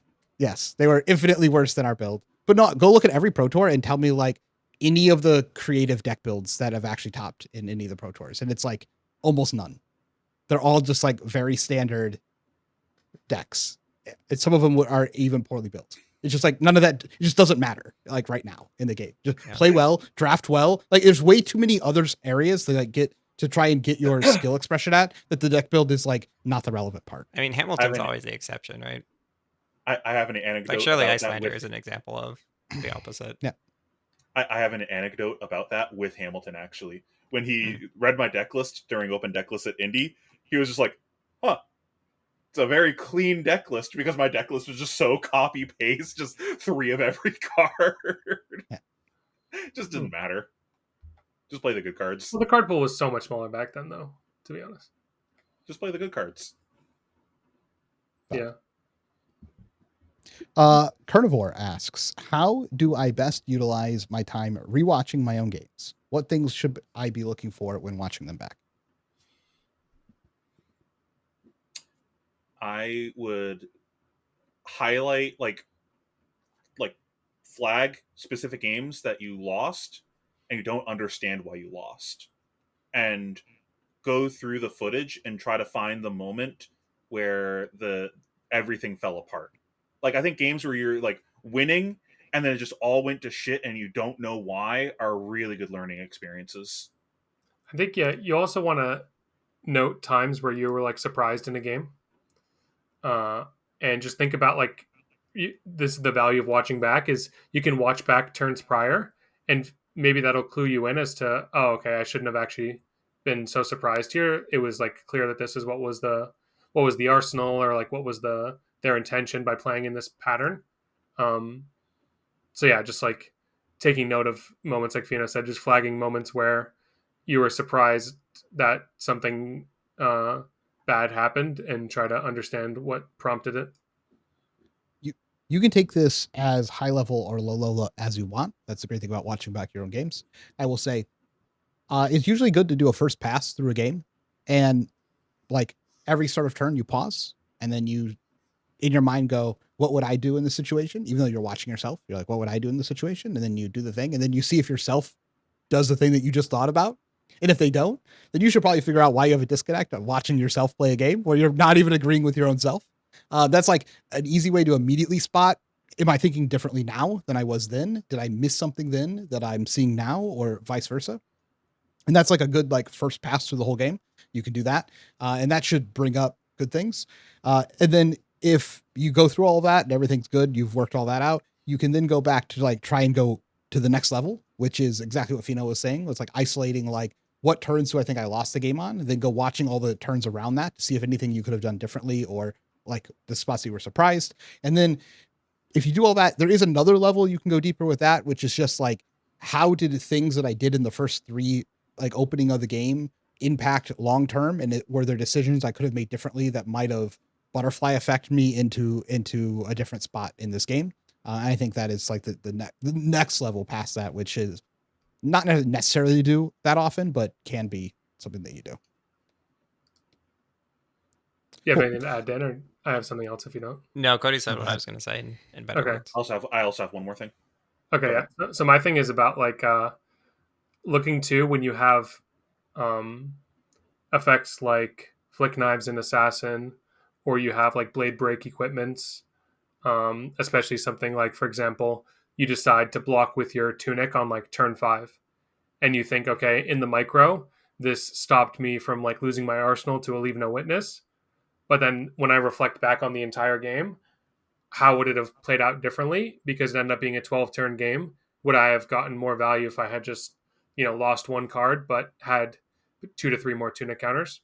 So like, yeah, looking at these kind of things too, of like when you used your effectively once per game items, in addition to tunic stuff, to just like, how often am I punished by cashing in my tunic for 1 value compared to waiting for a spot where I could maybe get like 3+ value out of it? And that circles back around to my point earlier at the very beginning of the podcast with Mage Master boots. Mm-hmm. I go max ignorant when I'm learning. Yeah. Punish me. I need to know these corner cases of where I get punished for this shit, so I have those heuristics for later. But to your point that you made a minute ago, Cody, about going through your own footage and like, what would I do on this turn? Did I do the same thing? You should also be able to like rationalize all of the decisions that you make on these turns. Like if you had someone sitting down with you and asked you just like an annoying 2-year-old, why, like why did you do all these things? You should be able to explain why you made each of those choices. And if you're just like, well, I don't know, 3 go again good or something like that, like no, why is, let's go to Syndra, why is the 3 go again here on the combat chain? That's a really common thing. Like, your chain link 1 hit and you have a choice between different attacks chain link 2. You have a 3, a 3, and a 4. Where should you put the 4 within this combat chain? You should be able to explain that.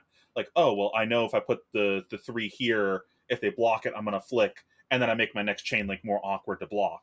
And then if I get the mask, I'm going to play the extra 3, and if I don't get the mask, I'm just going to set this card. Something like that. Like, you should be able to explain and rationalize all those little micro decisions. Yeah, another one too, actually, now that I've been playing Syndra, that I've thought about too, is like some of the 3s have bonus effects where you could be like, okay, we're in a game state where I have no fealty.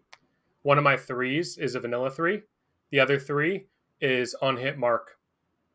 So if I go like head jab, and then my next choice is another head jab that has no text, or this 0 for 3 with mark, my opponent's already incentivized to block this card.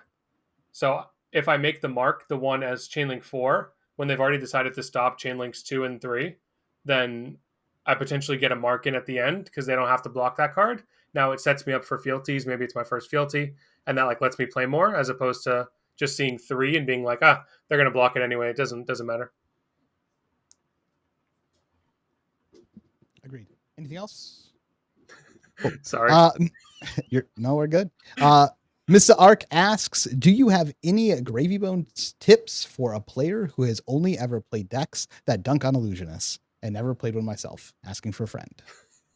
you errated it to myself and then asking for a friend. Well, I'll just plug my stream again. I'm literally in the middle of doing that. I'm trying to learn how to play Gravy Bones from scratch. Like I'm going in with very little knowledge and trying to get that base for myself and learn all the heuristics, learn all the different things. So if you want to see not just let me copy your homework of what is he doing, but also my thought process of how to learn a new deck, I'm doing that there. But as far as playing Illusionist is just like a funny math deck, because you have to do the math on what you've played, what it cost you to play out the ally, how much the ally swung for, and then how much the ally blocked for when they went to kill it. Is kind of like the base value of the deck. But on top of that more, it's like really hard to give these type of tips on Gravy Bones because I don't think anyone's there yet. Like most people are still trying to do the thing where they figure out how to build the deck. There's like legitimately not a build of the deck that I think is considered standard right now, that anyone agrees on. It changes like every week, and people argue over almost every card in the deck currently, even what allies to run. So everyone's at like step one. So if you're feeling a little lost with it, you're just like in the same boat as everyone else. And like now is still like a good time to start working on those fundamentals. I would actually do some of the math on your turns at the very beginning when you're learning the deck, because like you don't want to just be like, I have 5 cards. I've resolved 5 cards. I put one ally in play and swung with it and ended my turn. You're like, that's like a terrible turn. Like it's just like a god awful turn of doing nothing. And I see that quite often when people switch over to like ally base, but they're like, oh, I got a guy out. It has to be worth more. And it's like, you spent like 5 cards doing nothing and then put a guy in play and swung for 6. Like that's just not good enough. Mm-hmm.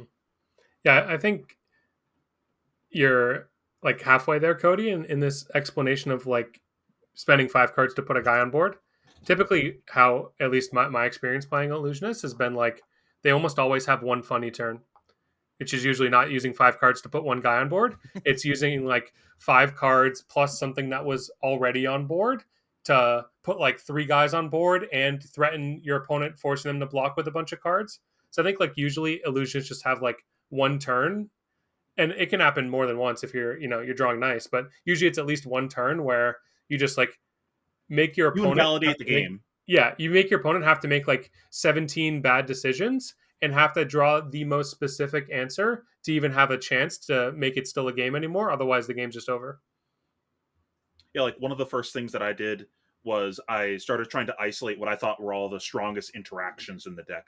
Like, what are the funny turns? What are these 2 ally combos? What are these small card combos like Call of the Grave for Chum is a 2-card 10? Like, what are these like little things? And then how can I build on it? Like, okay, if I give no quarter and then get a Chum and a Humperdinck and swing the Humperdinck on the same turn, that's really strong. That probably wins the game. What if I attach a Loot the Hole to the Humperdinck instead? That's really strong. Like, how can I create these situations for my opponent where they just can't win the game anymore?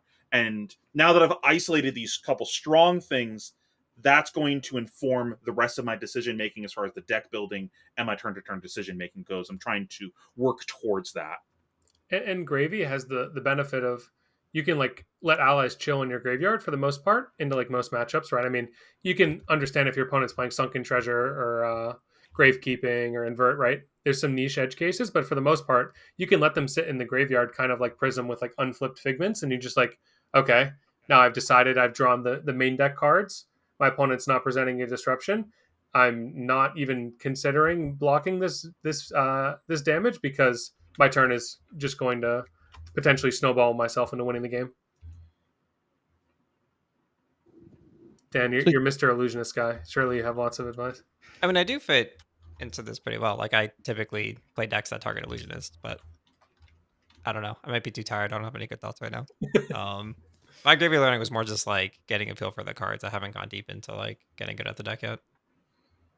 It's like Cody said. You have to like, if you're playing decks that are good into Gravy or into Illusionist, you had like value metrics down most likely because you're like playing a numbers deck. So you just have to find a way to like carry that over, just to make sure you're not like ending up doing like a 4 value play off of 3 cards because you think it makes sense to put the ally in play. Like, make sure it's good math, like the 2-card 10 to get Chum out. Yep. And then once you figure out like mathing with the allies and your hand, that's like step 1. You figure this out. Then you figure out how do I manufacture the funny turns? That's like the next step.